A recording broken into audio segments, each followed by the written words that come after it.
A pergunta que não queria calar era: será que Trump iria convidar o Bolsonaro para a posse?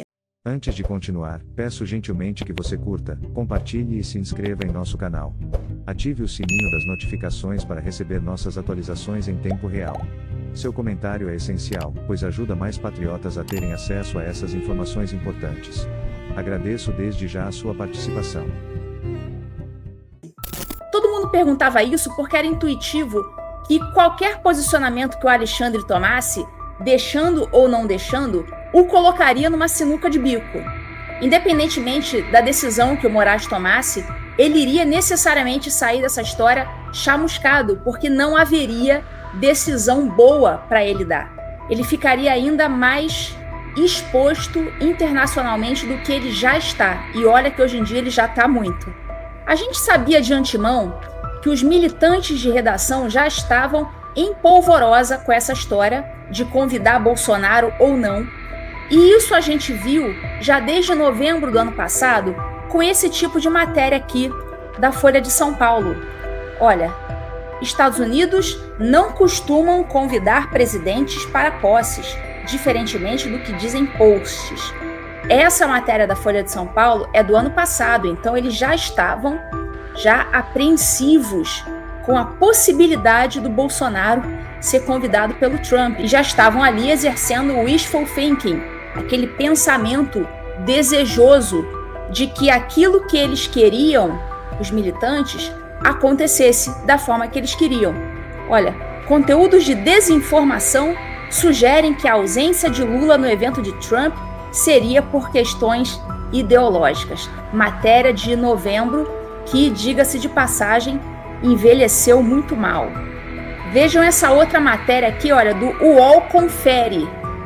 UOL Confere. A ausência de Lula em posse de Trump é praxe. Presidentes não são convidados. Tá na cara que eles já estavam muito apreensivos desde o ano passado. Eles estavam morrendo de medo de que isso que está acontecendo agora acontecesse. E aconteceu. A choradeira já tinha começado em novembro, logo depois da eleição do Trump. Ali já era possível vislumbrar o temor que esses militantes de redação tinham de que o Trump convidasse o Bolsonaro. Mas e não é que realmente o Trump convidou o Bolsonaro? O próprio Bolsonaro publicou nas suas redes sociais o convite que ele recebeu. Ele diz aí: muito honrado em receber do presidente dos Estados Unidos, Donald Trump, convite para sua posse e do seu vice-presidente, J.D. Vance, no próximo dia 20 de janeiro. Agradeço ao meu filho, o deputado federal Eduardo Bolsonaro, pelo excelente trabalho nesta relação com a família do presidente Trump. Então aqui ele agradece expressamente ao Eduardo Bolsonaro, que todo mundo sabe que tem boas relações com Trump, estava em Mar-a-Lago lá na festa da eleição, tem excelente trânsito com os deputados nos Estados Unidos e inclusive agora com Trump. Então o Eduardo fez todo esse trabalho de bastidores e conseguiu, de forma muito eficiente, com que o seu pai fosse oficialmente convidado para a posse. E não são todos os chefes de Estado que são convidados para a posse, não. Ao que se sabe, pouquíssimos foram. O primeiro que nós sabemos é o Javier Milei, da Argentina, a Giorgia Meloni, da Itália, o Bukele, de El Salvador, o Xi Jinping, por incrível que pareça, da China, por questões de geopolítica, e Jair Bolsonaro, que não é um chefe de Estado mais.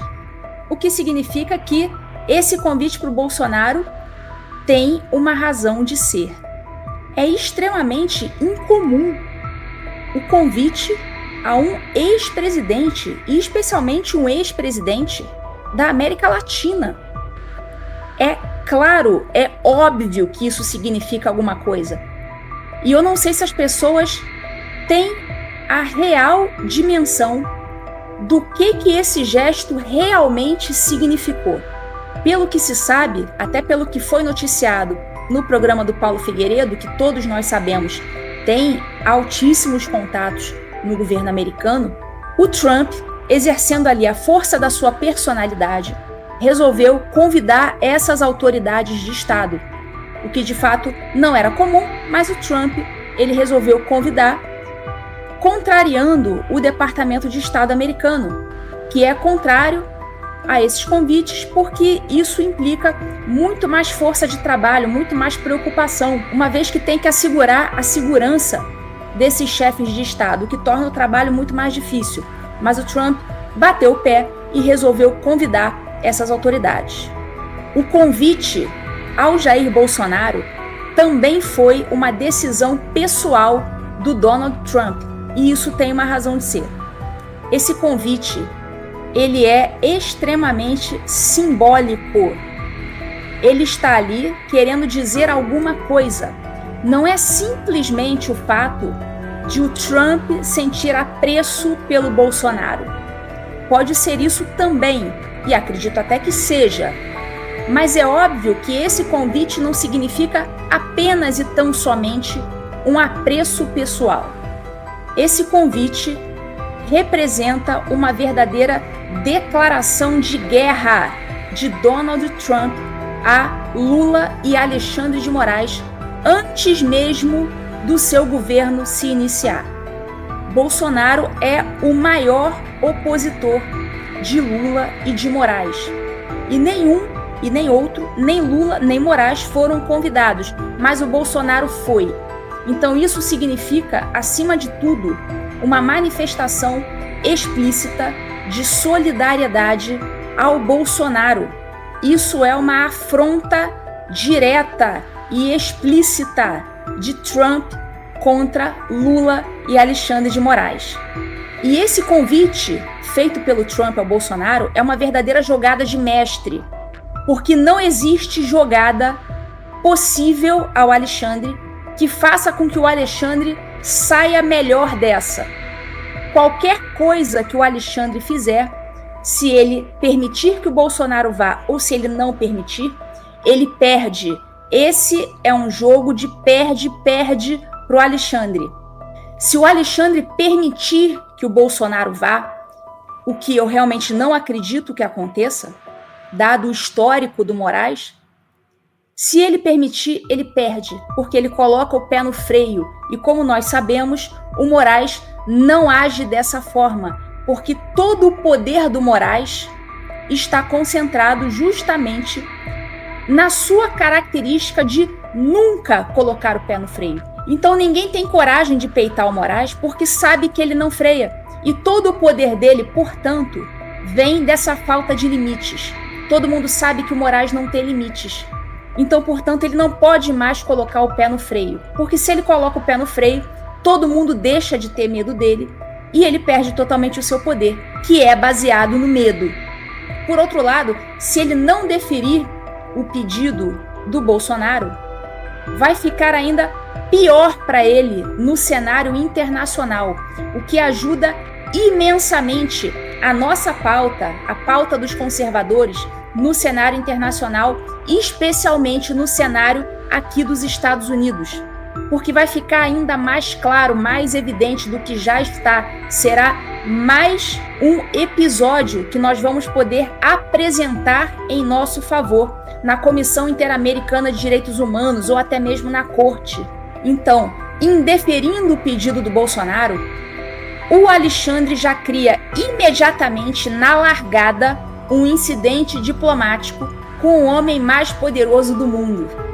E tanto o Trump como o Elon Musk já falaram 1 milhão de vezes. Pauta deles, uma das pautas prioritárias, é a liberdade de expressão. E eles sabem muito bem que o Brasil está sendo laboratório do complexo industrial da censura. E outra coisa, negar esse pedido do Bolsonaro vai soar para o Trump como uma agressão pessoal. E a gente sabe que o Trump, ele leva as coisas para o lado pessoal. Então o convite a Bolsonaro coloca imediatamente Moraes como alvo de Donald Trump. Não se enganem. É isso. Essa é a mensagem que o Trump quer passar com este convite.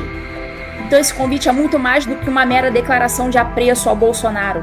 é a demonstração internacional de uma guerra explícita contra Lula e Alexandre de Moraes. Lembrando que o Brasil está enviando um representante, um embaixador para a posse do Maduro.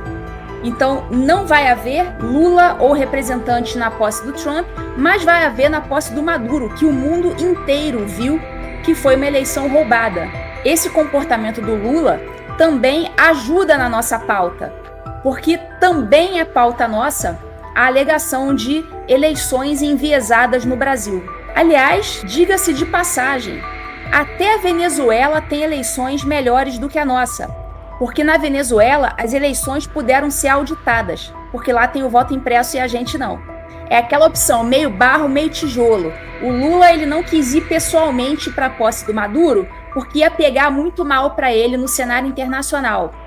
Mas ele também não podia deixar de mandar alguém, porque ele não pode ficar mal com o Maduro. Lembre-se que o Maduro é do Foro de São Paulo e sabe muita coisa do Lula, né? Então o Lula não pode dar mole com o Maduro também. Então ele optou por um meio termo. Ele não foi pessoalmente, mas enviou um embaixador, para não deixar o Maduro também muito furioso com ele, né? Mas não tem problema não, ele pode até contornar o Maduro, mandando um representante lá para a posse. Mas eu não creio que ele vá contornar o Hugo Carvajal, que é aquele ex-braço direito do Hugo Chávez, que sabe coisa pra caramba e tá preso aqui em Nova York, pronto para fazer uma delação. Se você assistiu até aqui, gostaria muito de saber sua opinião. Deixe seu comentário para ajudar no engajamento, curta e compartilhe com seus amigos. Se é a sua primeira vez aqui ou ainda não se inscreveu, considere se inscrever e ativar as notificações para não perder nenhum conteúdo. E lembre-se, direita segue direita. Confira mais um dos vídeos que estão aparecendo na tela.